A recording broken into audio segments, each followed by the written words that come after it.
যে জাপান আগামী 10 বছরে প্রায় $68 বিলিয়ন আমাদের ভারতের জন্য নিয়োগ করবে। এখানে দেখুন একদম প্রমাণ যে জাপান আমাদের ভারতবর্ষে প্রায় কত বিলিয়ন ডলার টাকা ইনভেস্ট করবে। $34 বিলিয়ন টু $68 বিলিয়ন পর্যন্ত তারা আগামী 10 বছরে তারা ভারতে এই টাকাটা বিনিয়োগ করতে চলেছে। কী কী হবে না, 1 নম্বর হচ্ছে এআই এবং তারপরে সেমিকন্ডাক্টর চিপ, যেটা অলরেডি গুজরাটে একটা কারখানা অলরেডি উদ্বোধন হয়ে গেছে।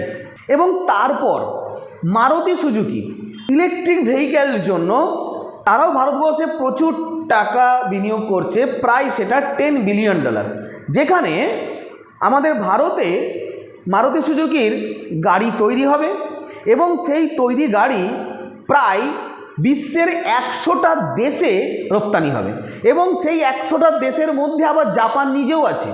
মানে এখানে তৈরি হবে, তৈরি হওয়ার পর সেই গাড়ি জাপানেও বিক্রি হবে।